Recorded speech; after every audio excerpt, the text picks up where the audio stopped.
A paz, queridos, que bom estarmos aqui novamente no nosso programa semanal da Escola Bíblica Dominical para darmos sequência à nossa série de estudos bíblicos baseado no tema O Deus de toda provisão. E hoje nós chegamos na lição de número 4. E a lição de número 4 tem como título A Provisão de Deus no Monte do Sacrifício. E a leitura bíblica em classe se encontra no livro de Gênesis, no livro de Bereshit, capítulo de número 22, do verso 1 ao verso de número 3, mas eu aconselho vocês a fazer toda a leitura do capítulo 22 para vocês terem uma melhor compreensão de toda essa história. Então a leitura bíblica em classe se encontra no livro de Bereshit, no livro de Gênesis, tá? Capítulo de número 22, do verso 1 ao verso de número 3, mas como nós combinamos aqui, você vai fazer toda a leitura do capítulo 22. Queridos, eu quero fazer alguns lembretes. O primeiro lembrete é que eu peço para que vocês assistam, tá? O meu novo programa que chama Palavra Certa. Todo dia eu lanço uma palavra certa, tá? Eu pego um texto bíblico e eu reflito nesse texto bíblico em apenas, no máximo, 3 minutos, tá? Isso serve de edificação espiritual para muitas pessoas, até não evangélicas, estão sendo abençoadas com esses vídeos. São vídeos rápidos, curtos, e eu conto com a tua colaboração. Tá? Eu sei que a vida é corrida, mas não deixe de assistir todos os dias. Tem uma palavra certa para o teu coração. Hoje, agora, enquanto eu gravo essa videoaula, eu já postei 33 palavras certas. Então entre aí no meu canal, procure palavra certa, hashtag 1, 2, 3, até a hashtag 33, tá? Com certeza, depois que você assiste, enquanto você está assistindo esse vídeo, talvez eu já tenha colocado mais algumas no ar. Talvez você vá assistir muito depois do dia que eu estou gravando. Talvez já está na 35, 36, 37. Enfim, não deixe de assistir.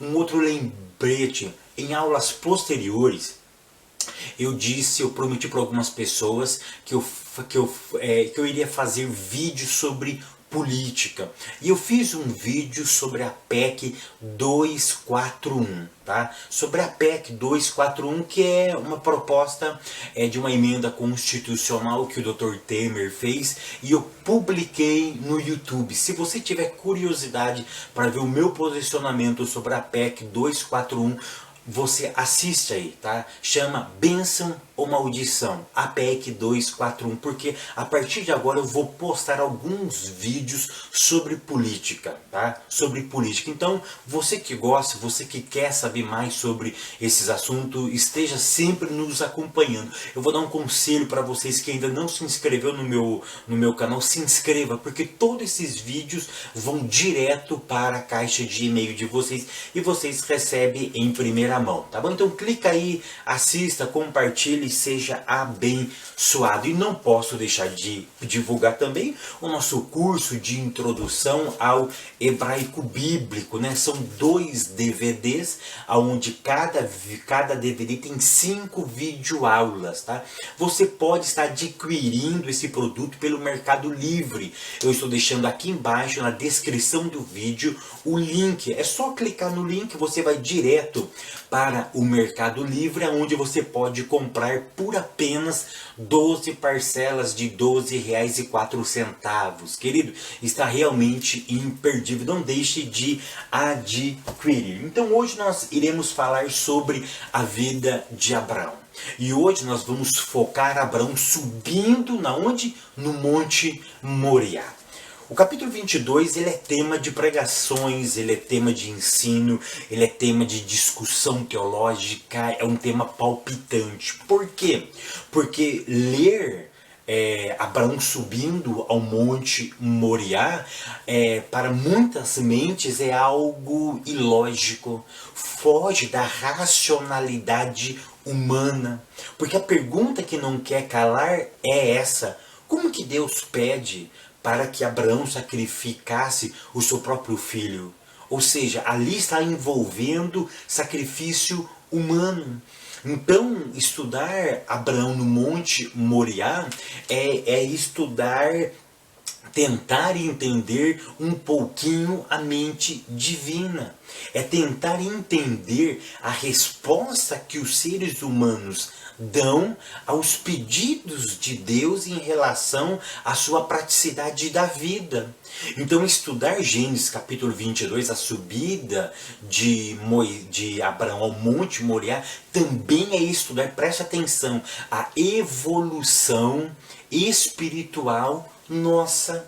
Porque nós vimos na aula passada o início da fé de Abraão. Quando Abraão traz quem? Tera, que era o seu pai, e Ló, que não fazia parte do plano original. Agora nós vamos ver aqui no Monte Moriá o que? A evolução deste homem.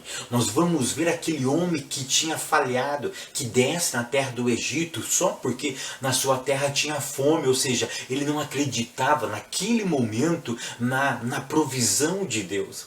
E Deus, com a sua graça, resgata Abraão. Resgata Abraão da onde? Da terra do Egito. Então perceba que a vida de Abraão foi uma vida de progresso, foi uma vida de crescimento espiritual. É por isso que o texto sagrado, ele sempre vai nos alertar para nós crescermos na graça e no conhecimento, ou seja, a nossa vida é uma vida evolutiva, é uma vida de crescimento. E estudar Gênesis capítulo 2 é ter a certeza que aquele que começou a boa obra, ele vai terminar nas nossas vidas. É ter a certeza que quando nós decidimos ser fiéis a Deus, o crescimento na nossa vida é algo inevitável. Então nessa aula, proporciona para os seus alunos o que? Uma possibilidade de crescimento. Mostre para eles que existe a possibilidade sim de sermos melhores do que ontem. Porque Abraão é uma prova disso. Tá? E o tópico de número 1, ele diz assim: fé para subir o monte do sacrifício. Ponto de número 1, Abraão é provado. Se nós lermos a galeria dos heróis da fé, em Hebreus capítulo 11, nós vamos ver que Abraão foi um dos homens mais citados naquela galeria. Eu já fiz um estudo sobre isso, né? Eu já falei sobre isso aqui nas minhas videoaulas. Para quem me acompanha bem no comecinho, eu já estudei sobre isso. Se você tiver curiosidade de ler Hebreus capítulo 11, você vai se surpreender que Abraão é o segundo nome mais citado na galeria dos heróis da fé. Porque o primeiro é Moisés, o segundo quem é? É Abraão. Então Abraão está na galeria dos heróis da fé. E ele é chamado pai da fé. Ele é chamado homem que foi chamado para construir a nação de Israel.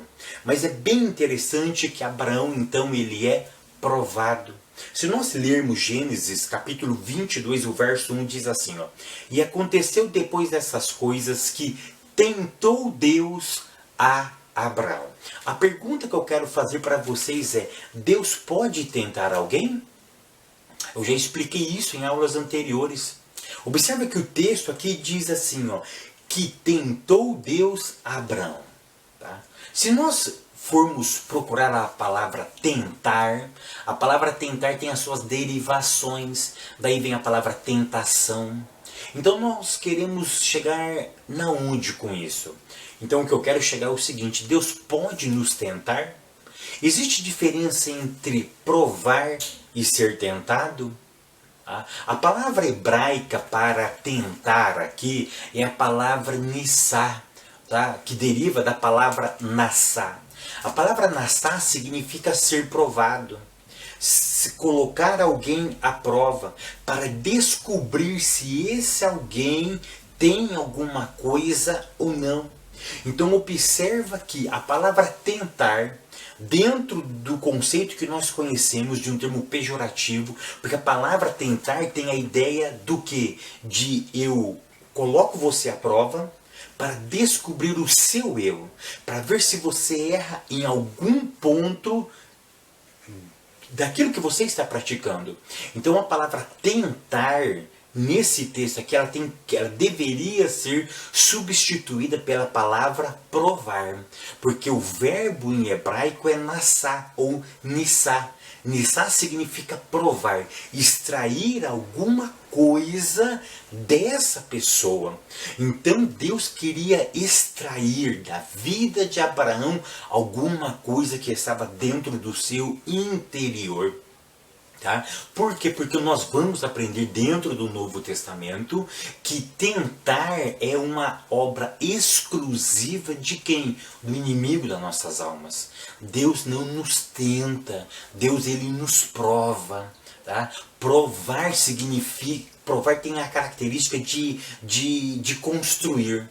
Tentar desconstrói aquilo que Deus está construindo em nossas vidas. Então devemos tomar muito cuidado com o termo tentar e ser provado. Deus provou Abraão. Deus estava extraindo alguma coisa de dentro do coração de Abraão. E de forma alguma Deus estava tentando, Deus estava instigando Abraão ao erro, Deus estava extraindo aquilo que estava dentro do coração de Abraão. Deus queria que as outras pessoas vissem a maturidade do seu servo, que estava sendo amadurecido ao longo do tempo. O ponto de número 2 diz assim, no limite da capacidade humana. Então nós vamos ver no ponto de número 2 que a prova que Abraão fora submetido fez com que ele chegasse ao máximo da sua capacidade espiritual e emocional. Ou seja, essa prova estava testando, estava tirando aquilo que estava dentro de Abraão, que era o quê? A maturidade. Abraão estava chegando no clímax da sua maturidade. Foi isso que teve essa finalidade, essa prova, esse teste, essa prova prática na vida dele. De forma alguma Deus quis testá-lo de forma pejorativa, para ver se ele ainda iria errar, para ver se ele estava sendo instigado ao erro. Não, Abraão não foi instigado ao erro. Deus queria materializar aquilo que estava interiormente dentro dele. Aquilo que estava dentro do seu interior, Deus queria materializar, queria deixar registrado que é possível sim o homem viver um crescimento e atingir a maturidade espiritual. Deus deixa muito claro nesse ponto aqui. No ponto de número 3 diz assim, um pedido difícil. Qual foi o pedido? Todos nós sabemos. Isaac, só um lembrete aqui, tá? Quantos anos tinha Isaac quando Abraão recebe esse pedido? Tá? Muitos vão dizer que ele tinha cerca de 30 anos de idade. Outros vão dizer que ele tinha 25 anos de idade. Uma coisa eu quero salientar aqui. Isaac não era uma criança. Eu já vi muitos pregadores afirmando que Isaac era um menino. Isaac não era uma criança. Isaac não era um garotinho. Isaac já era um homem maduro. Já era um homem experimentado. Tá? Vão trabalhar que ele tinha da idade de 25 a 30 anos de idade. Outros vão dizer que ele tinha até 33 anos de idade. Enfim, ele já era um homem maduro. Ele já era um homem amadurecido na vida. Tá? Vamos deixar isso muito bem claro. Então, o pedido que Deus faz a Abraão é um pedido inusitado. Uma vez eu estava pregando sobre isso e o meu filho maior, que hoje ele vai fazer 18 anos, ele estava lá no fundo da igreja, né? E eu comecei a contar a história de Abraão e aí chegando em casa nós começamos a conversar sobre a história de Abraão e ele disse para mim assim, né? Se Deus pedisse isso para você, pai, eu ia ficar muito bravo com Deus, eu ia querer brigar com Deus, né? Porque isso não é pedido de Deus fazer para um pai, né? Eu sei que dentro da lógica humana isso é irracional, né? Mas se a Bíblia diz que houve esse pedido, eu preciso acreditar nela, tá? Eu preciso acreditar nela. Esse pedido foi difícil? Foi. Tá? Foi, mas a intenção de Deus não era que tivesse um sacrifício humano. Deus, na verdade, queria ver até onde Abraão iria chegar. Eu sei que isso é meio complexo. Será que Deus não é onisciente? Ele não sabe até onde nós podemos chegar? Eu sei que isso é complexo. Tá? Eu sei que isso é complexo, mas dentro da materialidade da vida, dentro do cotidiano de cada um de nós, tá? Deus queria mostrar para Abraão como isso é complicado, como a vida cristã não é tão fácil como nós pensamos, mas se nós obedecermos, se nós acreditarmos, ela pode ser uma realidade. Tá? Esse ponto é muito interessante. Tá? Eu gostei muito da colocação do autor, que o autor diz o seguinte, que Deus estava pedindo algo para ele novamente. Ele estava simplesmente pedindo para que Abraão devolvesse aquilo que era dele. Eu achei fantástico essa colocação do autor. Ele não estava pedindo algo novo, ele estava pedindo algo que era dele, porque se foi ele que deu, ele estava requerendo para ele. Isso eu achei muito interessante, tá? Tópico de número 2. Provação no monte do sacrifício. Ponto 1. Amor, obediência e fé no monte do sacrifício. Aqui o nosso autor vai salientar esses 3 pontos. Amor, obediência e fé. No meu ponto de vista, esses 3 elementos ele tem que estar casado. Por quê? Porque eu só consigo expressar amor se eu obedeço. Eu só consigo obedecer se eu tenho fé. Ou seja, então eu preciso ter fé, eu preciso acreditar no sistema, que eu já expliquei para vocês o que é fé em hebraico, é emuná, não é crer em alguma coisa simplesmente, é acreditar num sistema, é acreditar numa proposta que foi feita para nós. Então foi feita uma proposta para Abraão, e Abraão acreditou nessa proposta. Depois que ele acreditou nessa proposta, o que Abraão fez? Ele obedeceu, ou seja, ele cumpriu à risca as diretrizes dessa proposta, da emuná. Ou seja, a emuná tinha algumas diretrizes, e Abraão foi fiel. Abraão obedeceu o quê? A emuná, as diretrizes. E por que ele obedeceu? Porque ele amava. Ele amava a quem? Ele amava a Deus. Então perceba que fé, obediência e amor têm que caminhar junto. Não existe fé sem obediência.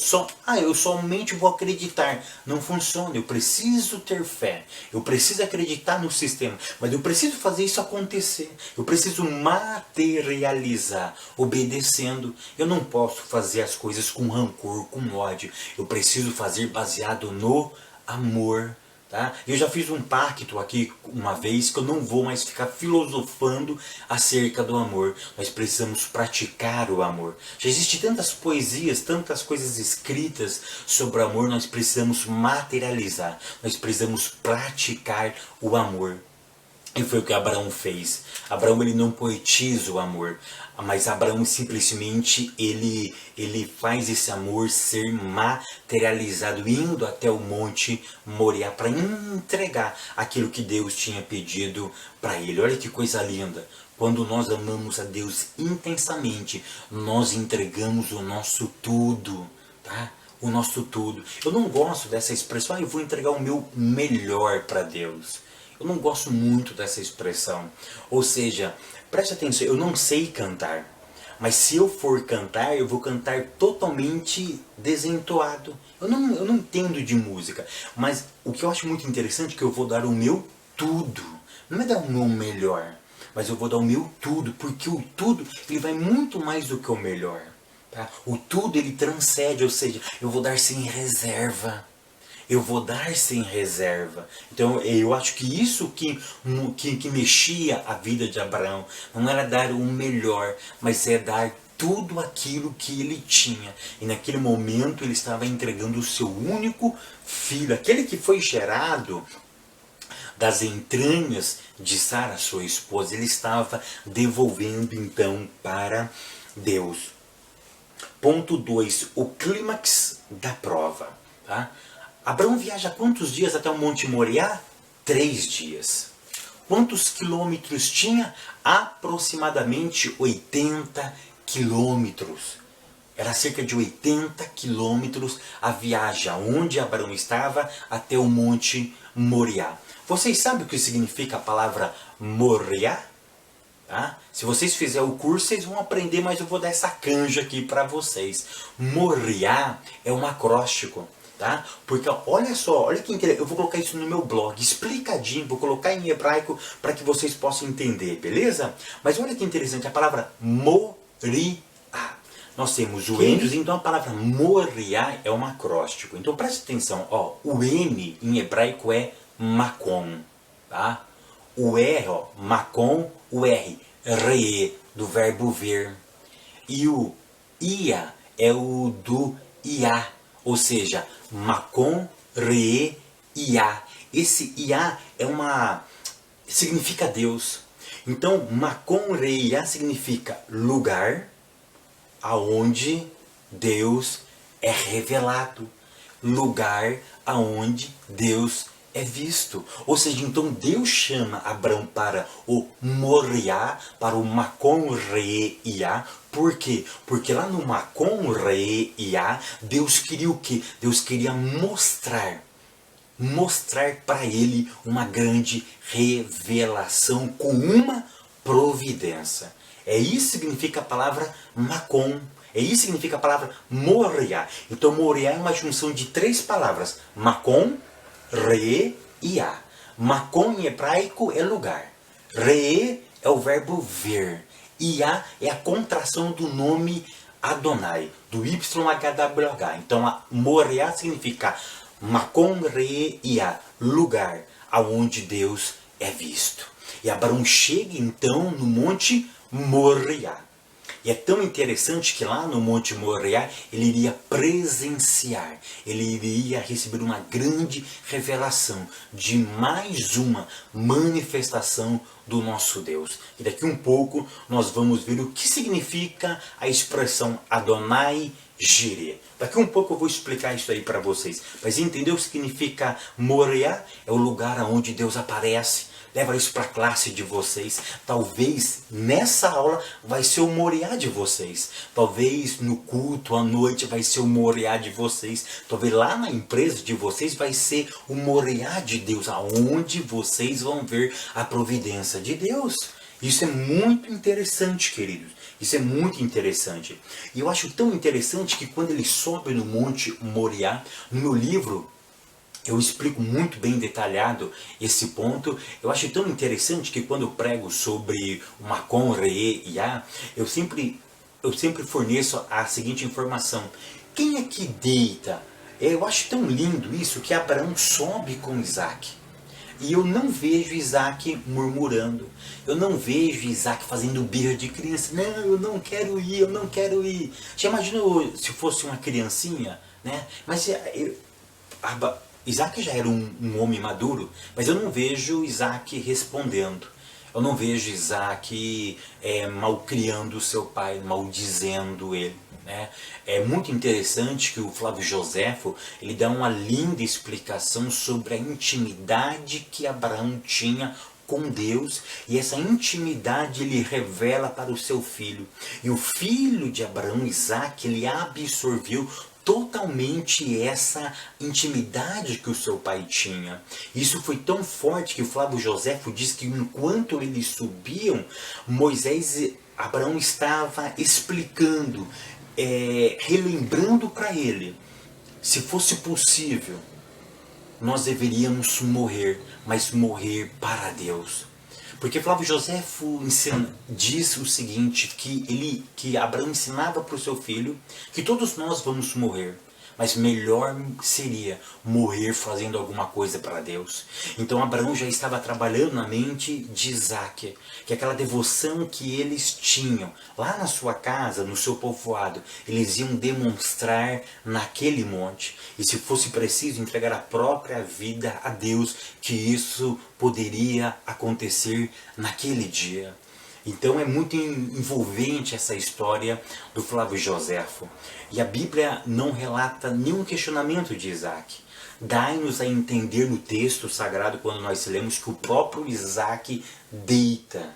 Tá? O próprio Isaac, ele entende que ele seria o sacrifício. É por isso que ele pergunta: pai, está aqui a lenha, está aqui o cutelo, está o fogo, mas cadê o cordeiro? O pai dele responde: Deus proverá. Ele já estava entendendo que ele seria a oferta daquele dia. Ele já estava entendendo isso. Tá? Isso é sinal de maturidade espiritual. O ponto de número 3 diz assim: o momento decisivo da prova. Ou seja, foi quando ele pega e vai imolar o menino. O menino já está deitado, sem reclamar. Quando o pai dele vai dar o golpe de misericórdia, ele ouve uma voz: Avraham, Avraham, não toque nesse menino, porque eu vi que você teme a Deus. Aí Abraão, totalmente alegre, totalmente contente, maravilhado, o anjo olha para ele e diz o seguinte: Abraão, olha do seu lado. E quando Abraão ele olha para trás, ele encontra um cordeiro. E qual é o nome que Abraão dá naquele lugar? Adonai Jireh. Eu só vou fazer uma correção na pronúncia, tá? Só vou fazer uma correção. A pronúncia correta não é Jeová Jireh ou Adonai Jireh, tá? Porque o J em hebraico não existe. Tá? Se você pedir para qualquer judeu ler o capítulo 22, quando chegar no Adonai, ele não vai ler como Jireh, mas ele vai ler Adonai Ire. Tá? Ire. Então é o Adonai Ire. E é tão interessante que esse verbo, eu já estudei ele um pouquinho na língua hebraica, quando você vai estudar ele de forma mais profunda, nós vamos entender que não é Deus providenciando, mas Deus se revelando. E como ele se revelou naquele instante? Com uma providência. Isso é fantástico, queridos. Ou seja, Adonai Ire significa, num texto, num estudo mais profundo, o eterno se revelando. Tá? E de que forma ele está se revelando? Ele está se revelando com uma providência. Ele poderia se revelar de várias formas, mas naquele momento ele se revelou com uma providência. Então, é Adonai Ire. Tá? Ah, mas eu falo Jeová Jireh. Não tem problema, meu irmão. Não tem problema. Isso não vai deixar você de entrar no céu, não. Tá? É só uma correçãozinha aqui para vocês que gostam de estudos, que gostam da língua hebraica. Então é o Adonai Ire. Mas o que importa para nós é que no Monte Moriá, no Makom Re Iá, é o lugar onde Deus se revela, é o lugar onde Deus se mostra, é o lugar onde Deus realmente traz providência para as nossas vidas, tá? Providências para as nossas vidas. Fazer uma pergunta para vocês, faça para a classe de vocês, tá? Abraão cumpriu o propósito de Deus. Qual era o propósito? Abraão, sacrifica o teu filho. Abraão sacrificou o filho dele? Eu já preguei uma vez sobre isso, né? E na minha pregação, segundo a carta aos Hebreus, eu afirmo que Abraão sacrificou Isaac. Sabe por quê? Porque ele sacrificou dentro do coração. Nenhuma ação pode acontecer se ela não acontecer primeiro dentro de nós. Nós nunca podemos materializar aquilo que não está dentro do nosso interior. Ou seja, Abraão tinha sacrificado o seu filho dentro do seu coração. É por isso que houve providência. Por isso Deus entendeu que Abraão tinha sacrificado. Quando ele vai exteriorizar aquilo que estava dentro do seu interior, para Deus já era o suficiente. Abraão, não faça nada, porque eu já vi que você sacrificou Isaac dentro do seu coração. Olha do lado e veja a providência que eu trouxe para a tua vida. E queridos, isso é profundo. Acontece aqui dentro primeiro. Primeiro tem que acontecer aqui dentro, para depois ter a materialização daquilo que nós vamos fazer para Deus. Quantas pessoas fazem coisas para Deus, mas não está dentro do coração. Não aconteceu aqui dentro primeiro. Quantos pregadores pregam e não vivem aquilo que pregam? Não adianta nada. Ou seja, o sacrifício a Deus não foi aceito. Não foi entregue o sacrifício a Deus de forma correta. O tópico de número 3 diz assim: Jesus, o Cordeiro de Deus no monte do sacrifício. Ponto de número 1, o sacrifício do Cordeiro de Deus. O Deus que proveu um cordeiro para substituir Isaac no monte do sacrifício é o mesmo que enviou Jesus para nos substituir na cruz do Calvário. Deus entregou seu Cordeiro, Jesus Cristo, para morrer por nós. O sacrifício de Jesus foi necessário para o perdão dos nossos pecados. Ou seja, aquele sacrifício, Isaac estava representando quem? A pessoa bendita de nosso Senhor e Salvador Jesus Cristo. Isaac estava tipificando quem? Jesus de Nazaré, se deitando, se entregando, sem resmungar. Como uma ovelha muda foi levado para ser morto e não abriu a sua boca. Queridos, isso é fascinante. O ponto de número 2 diz: a reconciliação mediante o sacrifício do Cordeiro.